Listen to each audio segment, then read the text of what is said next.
Assalamualaikum warahmatullahi wabarakatuh. Kembali lagi bersama kawan Error. Di video kali ini kita akan memulai sebuah playlist baru, yaitu tentang database dasar.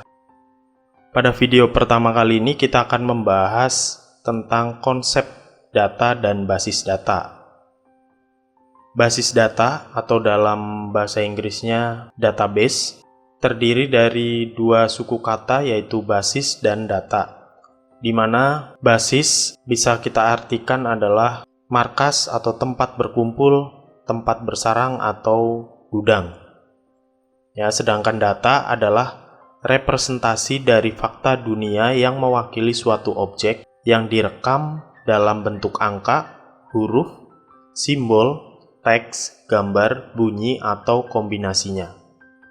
Oke, itu adalah pembahasan tentang basis data berdasarkan bahasa. Nah, kemudian kita masuk ke definisi tentang basis data. Ada beberapa definisi.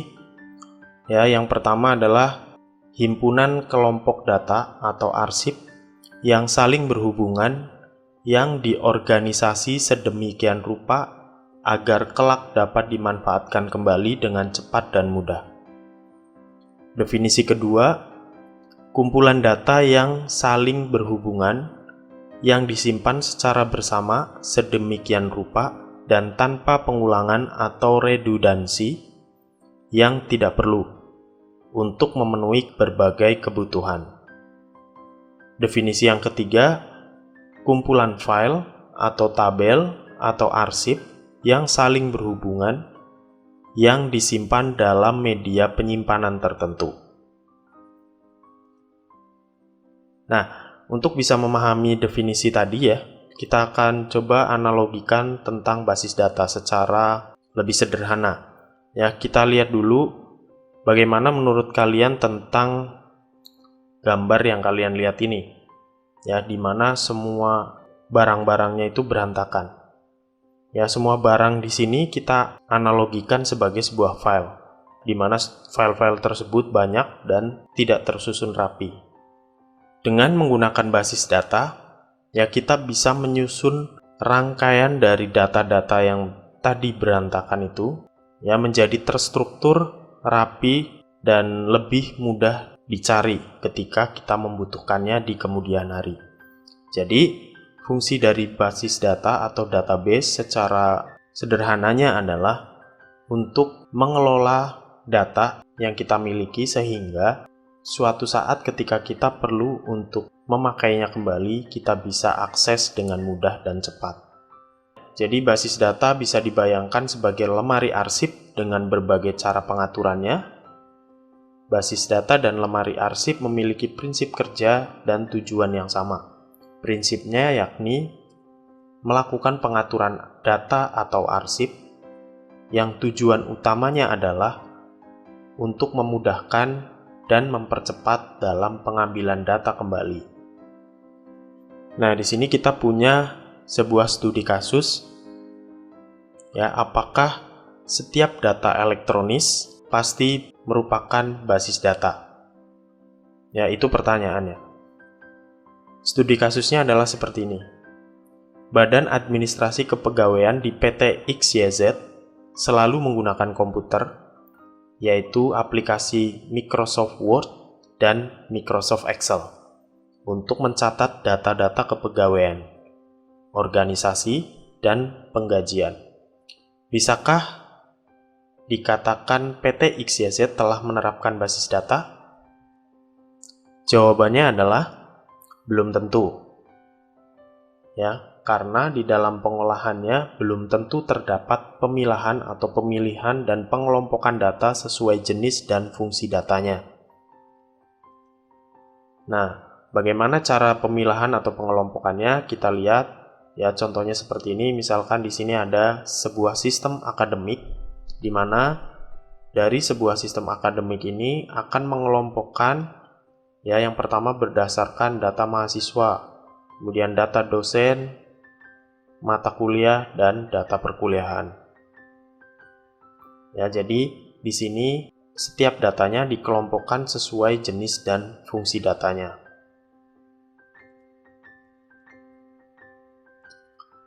Kemudian tujuan dari pemanfaatan basis data. Yang pertama adalah kecepatan dan kemudahan. Tujuannya adalah agar pengguna basis data bisa menyimpan data, melakukan perubahan atau manipulasi terhadap data, dan menampilkan kembali datanya dengan lebih cepat dan mudah dibandingkan dengan cara biasa, baik manual maupun elektronis. Kedua, efisiensi ruang penyimpanan. Dengan basis data, kita bisa mampu melakukan penekanan jumlah redundansi atau pengulangan data, baik dengan menerapkan sejumlah pengkodean atau dengan membuat relasi-relasi antar kelompok data yang saling berhubungan. Yang ketiga adalah keakuratan atau akurasi. Agar data sesuai dengan aturan dan batasan tertentu dengan cara memanfaatkan pengkodean atau pembentukan relasi antar data bersama dengan penerapan aturan atau batasan atau constraint, tipe data, domain data, keunikan data, dan sebagainya. Yang keempat, ketersediaan atau availability. Agar data bisa diakses oleh setiap pengguna yang membutuhkan dengan penerapan teknologi jaringan serta melakukan pemindahan atau penghapusan data yang sudah tidak digunakan atau kadaluarsa untuk menghemat ruang penyimpanan. Kelima, yaitu kelengkapan atau completeness. Agar data yang dikelola senantiasa lengkap, baik relatif terhadap kebutuhan pemakai maupun terhadap waktu, dengan menggunakan penambahan baris-baris data atau melakukan perubahan struktur pada basis data, yakni dengan menambahkan field pada tabel atau menambahkan tabel baru. Yang keenam, keamanan atau security. Keamanan atau security ini maksudnya adalah agar data bersifat rahasia atau proses yang vital tidak jatuh ke orang atau pengguna yang tidak berhak, yakni dengan menggunakan account yaitu username dan password, serta menerapkan perbedaan hak akses setiap pengguna terhadap data yang bisa dibaca atau proses yang bisa dilakukan. 7. Kebersamaan atau shareability. Maksudnya adalah agar data yang dikelola oleh sistem mendukung lingkungan multi-user atau banyak pemakai, dengan menjaga atau menghindari munculnya problem baru seperti inkonsistensi data, karena terjadi perubahan data yang dilakukan oleh beberapa user dalam waktu yang bersamaan, atau kondisi deadlock, yaitu kondisi di mana banyaknya pemakai yang saling menunggu untuk menggunakan data.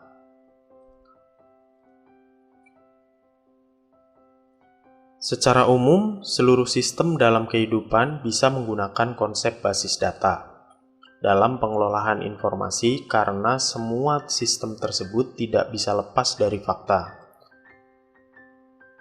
Bidang-bidang fungsional yang memanfaatkan basis data dalam hal efisiensi, akurasi, dan kecepatan operasi antara lain adalah kepegawaian, ya, untuk berbagai perusahaan yang memiliki banyak pegawai.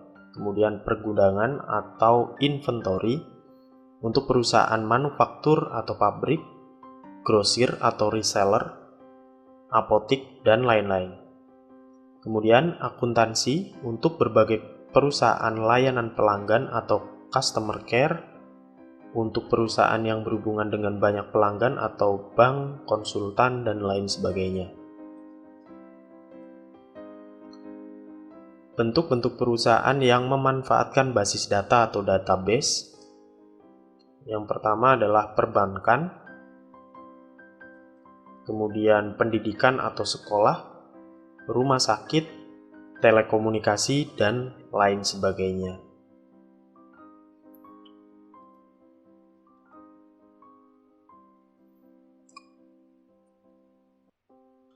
Selanjutnya kita akan mempelajari tentang konsep dari sistem basis data atau sistem database. Ya, namun sebelumnya kita harus memahami dulu apa itu arti dari sistem. Sistem adalah sebuah tatanan atau keterpaduan yang terdiri atas sejumlah komponen fungsional dengan satuan fungsi atau tugas tertentu yang saling berhubungan dan secara bersama-sama bertujuan untuk memenuhi suatu proses atau pekerjaan tertentu. Sedangkan komponen dari sistem basis data atau sistem database, yang pertama ada hardware, kemudian ada operating system, kemudian ada database, selanjutnya ada DBMS atau database management system, kemudian ada user, dan terakhir ada optional software. Ya, di mana penjelasannya adalah di sini hardware biasanya berupa perangkat komputer standar, media penyimpanan sekunder, dan media komunikasi untuk sistem jaringan. Untuk operating system, yakni merupakan perangkat lunak yang memfungsikan mengendalikan seluruh sumber daya dan melakukan operasi dasar dalam sistem komputer. Harus sesuai dengan DBMS yang digunakan, jadi sistem operasinya harus sesuai DBMS-nya, ya support atau tidak, atau bisa diinstal DBMS-nya atau tidak di dalam sistem operasi tersebut. Kemudian yang ketiga adalah database, yakni basis data atau database yang mewakili sistem tertentu untuk dikelola. Sebuah sistem basis data bisa terdiri dari lebih dari satu basis data. Kemudian yang keempat adalah DBMS atau Database Management System, yaitu sebuah perangkat lunak yang digunakan untuk mengelola basis data. Contoh DBMS dengan kelas sederhana yaitu ada DBase, Foxbase, Airbase, Microsoft Access, Microsoft Fox Pro, Brolan Paradox. Sedangkan untuk contoh DBMS dengan kelas kompleks yaitu ada Brolan Interbase, Microsoft SQL Server, Oracle, Informix, kemudian Sybase. Selanjutnya, komponen kelima yaitu user, yaitu orang-orang yang berinteraksi dengan sistem basis data mulai dari merancang sampai dengan menggunakan di tingkat akhir.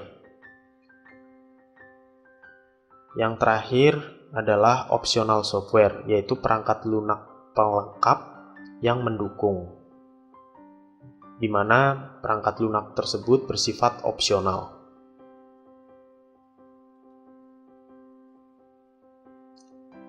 Nah, di dalam sebuah sistem basis data atau sistem database digunakan sebuah bahasa untuk berinteraksi dan berkomunikasi dengan DBMS tersebut. Ya, ada macam-macam bahasa yang digunakan di dalam sistem basis data. Misalnya ada SQL, DBase, Query, dan lain sebagainya. Sedangkan bahasa basis data atau bahasa database dipilah ke dalam dua bentuk. Yang pertama adalah Data Definition Language atau DDL. Dengan bahasa ini kita dapat membuat tabel baru, membuat indeks, membuat tabel, mengubah tabel, menentukan struktur penyimpanan tabel, dan sebagainya. Yang kedua, Data Manipulation Language, yang berguna untuk melakukan manipulasi dan pengambilan data pada suatu basis data, yang berupa penyisipan atau penambahan data baru, yaitu insert, penghapusan data, yaitu delete, pengubahan data, yaitu update. Sebuah DBMS umumnya memiliki sejumlah komponen fungsional atau modul sebagai berikut. Yang pertama adalah File Manager, di mana File Manager digunakan untuk mengelola alokasi ruang dan struktur data yang dipakai untuk merepresentasikan informasi yang tersimpan di dalam disk. Database Manager yang fungsinya adalah untuk menyediakan interface antara data low level yang ada di dalam basis data dengan program aplikasi dan query yang diberikan ke sistem. Yang ketiga adalah query processor yang fungsinya untuk menerjemahkan perintah-perintah query language ke perintah low level yang dimengerti oleh database manager. Juga untuk membuat query yang dibuat oleh user menjadi lebih efektif. Yang keempat ada DML Precompiler yang fungsinya untuk mengkonversi perintah DML dan berinteraksi dengan query processor. Yang kelima, DDL Compiler yang fungsinya untuk mengkonversi perintah-perintah DDL ke dalam sekumpulan tabel yang mengandung metadata atau data yang mendeskripsikan data sesungguhnya. Nah, di dalam database terdapat sebuah model relasional atau yang biasa disebut dengan relational database, yaitu model yang menggunakan sejumlah tabel untuk menggambarkan data serta hubungan antar data-data tersebut. Setiap tabel memiliki sejumlah kolom di mana setiap kolom memiliki nama yang unik atau disebut field. Setiap field akan didefinisikan tipe dan panjang fieldnya. Kumpulan field hingga membentuk suatu entity yang unik yang disebut dengan record. Nah, demikian video pertama pada playlist database dasar kali ini. Terima kasih atas perhatiannya. Akhir kata dari saya, wassalamualaikum warahmatullahi wabarakatuh.